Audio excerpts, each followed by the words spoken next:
नमस्कार, मेरा नाम है विनीत त्रिपाठी। वैश्विक पटल में बहुत ज्यादा उथल पुथल मची हुई है। मिडिल ईस्ट के कई देश युद्ध की चपेट में दिख रहे हैं। इजराइल और गाजा के बीच रह रहकर जंग जारी है।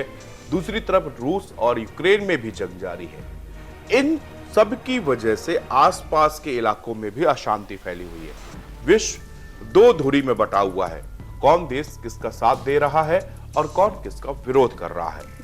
अब इजराइल और ईरान फिर से आमने सामने हैं। शुक्रवार को हिजबुल्लाह ने बताया कि उसने लेबनान से इजराइल की तरफ दर्जनों रॉकेट लॉन्च किए हैं। इजरायली सेना यानी कि आईडीएफ के प्रवक्ता ने कहा कि करीब 40 मिसाइलें और विस्फोटक ड्रोन लॉन्च किए गए थे, जिसमें से किसी के हताहत होने की खबर नहीं है। एक अमेरिकी अधिकारी ने सीबीएस न्यूज को बताया है कि हमला इजराइल पर किसी भी अपेक्षित ईरानी हमले से अलग था।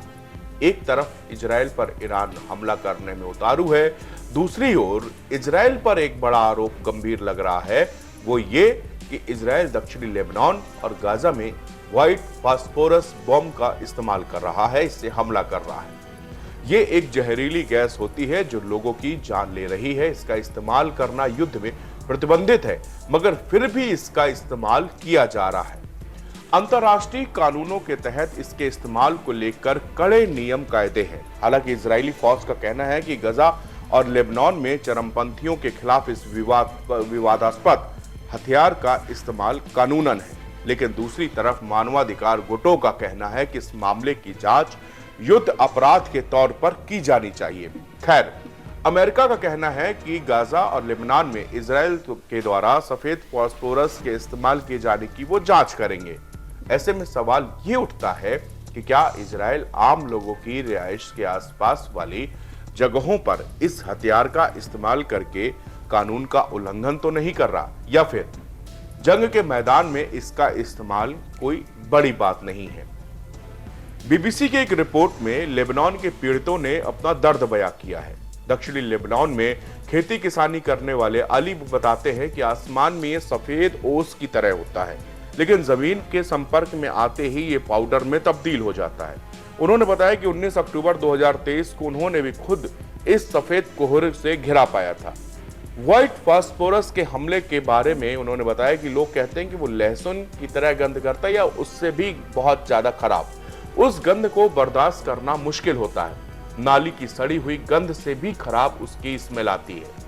पिछले साल गाजा के इजराइल में हमला करने के बाद अब तक जंग की आग में दोनों मुल्क झुलसते जा रहे हैं। जंग शुरू होने के बाद इजराइल लेबनान बॉर्डर पर भी हिंसा भड़की। इससे दोनों पक्षों को जान माल का नुकसान उठाना पड़ा है और बड़ी संख्या में लोग विस्थापित भी हुए हैं। ईरान और हमास के करीबी रिश्ते रखने वाले हिजबुल्लाह को दुनिया के उन नॉन स्टेट मिलिट्री फोर्सेस में शुमार किया जाता है जिसके पास भारी मात्रा में हथियार हैं।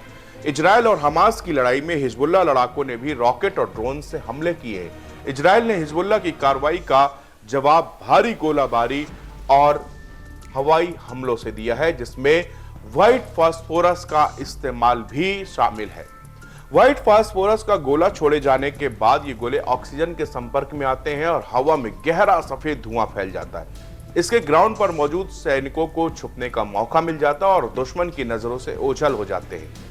यह धुआं भयंकर जहरीला होता है, इससे आंखों की रोशनी तक चली जाती है और फेफड़े में संबंधित संक्रमण बढ़ने का खतरा भी मंडराता है। व्हाइट फास्फोरस का युद्ध में इस्तेमाल करना कोई नई बात नहीं है। पहले भी तमाम युद्ध ऐसे हुए जिसमें इस रसायन का इस्तेमाल किया गया है। रूस और यूक्रेन वाले वॉर में भी यूक्रेन कई बार रूस के ऊपर यह आरोप लगा गया है कि रूस ऐसे एसिड और ऐसे रसायन का उपयोग कर रहा है जिससे यहां पर लोगों को काफी दिक्कतों का सामना करना पड़ रहा है। ये युद्ध के नियमों के खिलाफ है, लेकिन अब युद्ध में कोई भी नियम नहीं चलते। युद्ध अपने तरीके से लड़े जाते हैं और इसीलिए हमने शुरुआत में सवाल किया था कि क्या ये अंतर्राष्ट्रीय युद्ध नियमों के खिलाफ है या फिर युद्ध में आमतौर पर ऐसा ही होता है। तो व्हाइट फास्फोरस एक खतरनाक रसायन है जिसके कारण आंखों में जलन और इतना ज्वलनशील होता है कि ऑक्सीजन के संपर्क में आने के बाद इसमें आग भी फैल सकती है।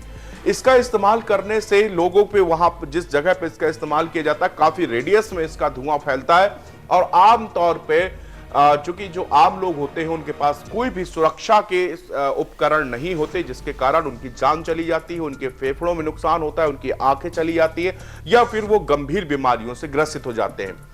ईरान और इजराइल के संकट के बीच में एक तरफ तो अब ईरान इजराइल पर वॉर करने की तैयारी में, बताया जा रहा है कि 24 से 48 घंटे में ईरान की तरफ से कार्रवाई की जा सकती है। और शुक्रवार यानी कि एक दिन पहले हिजबुल्लाह ने दावा किया कि उसने जो है ईरान पर रॉकेट से हमला किया है और उसका खुद जो है आईडीएफ यानी कि इजरायली फोर्स ने इसको कंफर्म भी किया है। लेकिन इन सब के बीच अब ईरान का कहना है कि वो जो है इजराइल से बदला लेकर रहेगा और इसके लिए अमेरिकी राष्ट्रपति जो बाइडेन ने ईरान को साफ साफ चेताया है। उन्होंने कहा है कि अगर इस तरह के हमला किया गया इजराइल में तो इसका हम मुंह तोड़ जवाब देंगे और हम इजराइल की सुरक्षा के लिए खड़े हैं। और उधर बताया जा रहा है कि अमेरिकन नेवी का शिप भी जो है वो इजराइल के लिए रवाना हो गया है, क्योंकि ईरान किसी भी वक्त हमला कर सकता है और अमेरिका ने ये इजराइल को बार बार चेताया भी हुआ है। इस तरह देखें तो युद्ध इस समय दोनों के बीच में टेंशन बढ़ती जा रही है। और हम आपको जैसे शुरुआत में बता चुके हैं कि विदेशी मुल्कों में इस तरह के युद्ध जैसे आसार बने हुए हैं और इसका जो असर होता है वो व्यापक होता है, कई देशों तक पड़ता है, एक दूसरे आयात निर्यात में पड़ता है।